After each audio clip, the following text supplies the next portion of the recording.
মতো না। ইরানের বান্ধবী তখন বলে সে কথা বলতে পছন্দ করে না, তার আশেপাশে মানুষ কি ভাবছে সেটাও সে ভাবে না।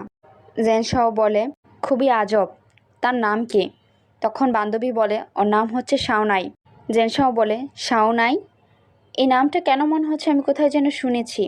তারপর কিছুটা ভাবতে ভাবতে বলে ও আমার মনে পড়েছে, সে তো জিই টেকনোলজির ইনচার্জ। ইরান অবাক হয়ে জিজ্ঞেস করে ভাই তুমি তাকে কিভাবে চেনো? জেনশাও জবাবে বলে বাবা তার সাথে বিজনেস করতে চাচ্ছে, সেখান থেকেই আমি শুনেছি। ইরান আরও কিছুটা অবাক হয়ে বলে আঙ্কেল কি সত্যিই তার সাথে বিজনেস কোলাবোরেশন করবে? জেনশাও বলে এখনও সব কিছু ঠিক হয়নি, তবে তাদেরকে কন্টাক্টে রাখা হয়েছে। বাবা তার কোম্পানিতে গেমিং প্ল্যাটফর্ম ইনভলভ করতে চাচ্ছে। জিই টেকনোলজি তাদের মধ্যে একজন, কিন্তু তাদের প্রাইস পয়েন্টটা একেবারেই কম। ইরান জানতে চায় তাহলে এটা কেমন চলছে? জেনশাও বলে এটা এখনও আমি শিওর না, তবে এমনও হতে পারে তারা যেহেতু স্টুডেন্ট তাদের আইডিয়া ভালো লেগেছে, তাই তাদের সাথে কাজ করব, নয়তো রিফিউজ করে দেব। ইরান বলে ভাই তুমি সত্যি বলছো? শাওনাই আঙ্কেলের কোম্পানির সাথে কাজ করবে? ইরানের বান্ধবী বলে ইরান তুমি তো তোমার আঙ্কেলের কোম্পানিতে ইন্টার্নশিপ করতে পারো, এমনও হতে পারে যদি তাদের কোলাবোরেশন সাকসেস হয়ে যায় তাহলে তুমি আর শাওনাই একসাথে কাজ করবে। ইরান তখন বলে সত্যিই তো, আমি এভাবে কেন ভেবে দেখিনি। ভাইকে উদ্দেশ্য করে বলে ভাইয়া তুমি কি আমাকে আঙ্কেলের কোম্পানিতে ইন্টার্ন হওয়ার কোনো ব্যবস্থা করে দিতে পারবে? জেনশাও বলে তুমি হুট করে ইন্টার্নশিপ কেন করতে চাচ্ছ? উত্তরে ইরান বলে তেমন কিছু না, তুমি শুধু করে দাও। আদুরে ভাব নিয়ে বলে ভাইয়া আঙ্কেলকে বলো না আমাকে যে কোনো একটা জব দিলেই হবে।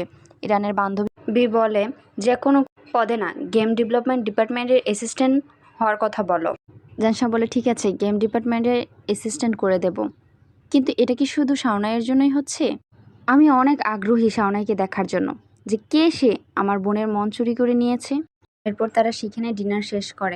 আর অন্যদিকে আমরা দেখতে পাই শাওনাইও তার বন্ধুরা মিলে অফিসের কিছু কাজ একসাথে করছিল।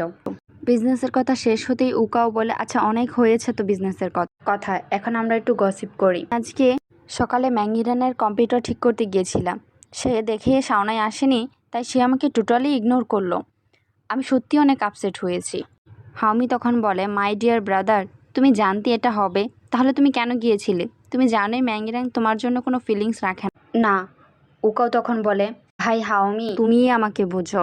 তারপর তার গলা জড়িয়ে ধরে তাকে ঝাঁকাতে থাকে। হাওমি এক ধাক্কা দিয়ে তাকে সরিয়ে দিয়ে বলে অনেক হয়েছে, আমি বলিনি তুমি আমাকে ডিস্টার্ব করতে পারবে।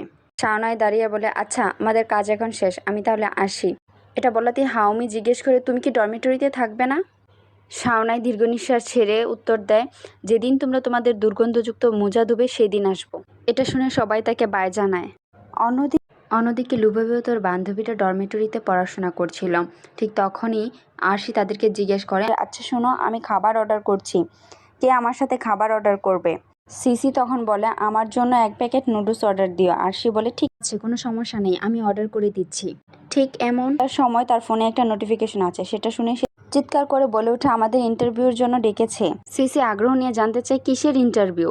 আরশি উত্তর দেয় জেনি টেকনোলজি সামার ইন্টার্নশিপের জন্য আবেদন করেছি, আমি আমাদের সবার রেজুমে সেখানে পাঠিয়েছি, আমরা ইন্টারভিউর জন্য সিলেক্ট হয়ে গেছি। আমার তো বিশ্বাসই হচ্ছে না যে আমরা এত বড় কোম্পানিতে জব করব।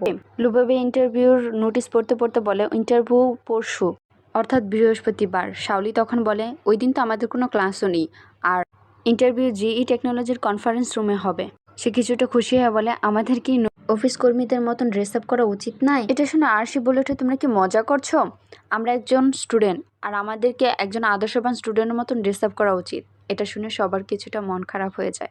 এইদিকে আমরা ম্যাঙ্গিরাং ও জাওশাওকে দেখতে পাই একসাথে অফিসে উপস্থিত হয়। ম্যাঙ্গিরাং আঙ্কেলকে গিয়ে জিজ্ঞেস করে আঙ্কেল আমি এসেছি। আঙ্কেল তাকে দেখে কিছুটা অবাক হয়ে আঙ্কেল ইরানকে দেখেই বলে আরে ইরান তুমি এখানে? তখন ইরান বলে কেন আঙ্কেল আমি কি আসতে পারি না?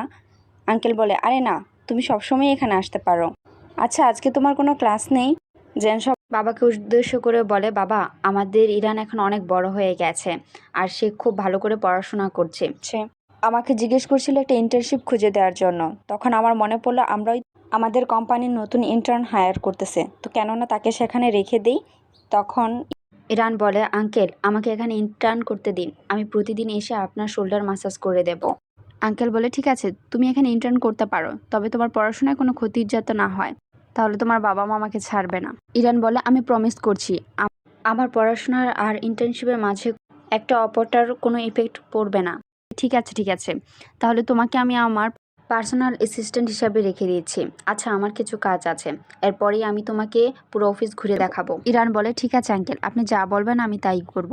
তখন একজন অফিস কর্মী এসে বলে, প্রেসিডেন্ট, জি টেকনোলজির জিএম মিস্টার শাও এসেছে। আঙ্কেল বলে, ঠিক আছে, তাদের ভিতরে নিয়ে আসো, আর মিস্টার লিকেও একটু পাঠিয়ে দিও।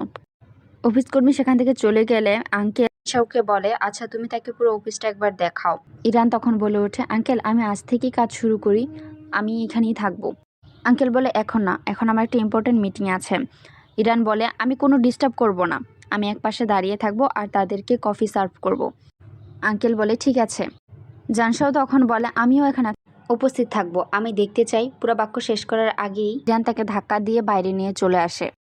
বাইরে এসে ইরান বলে, ভাইয়া, এতগুলো মানুষ একসাথে থাকলে এটা খারাপ দেখায়, আমি থাকলে কোনো সমস্যা হবে না, আর আমি তোমাকে পরবর্তীতে ডিনার ট্রিট দেবো। প্লিজ ভাইয়া, রাগ করো না, তুমি অন্য কাজ করো। জানশাও জবাবে বলে, ঠিক আছে, তুমি বলেছো। ইরান বলে,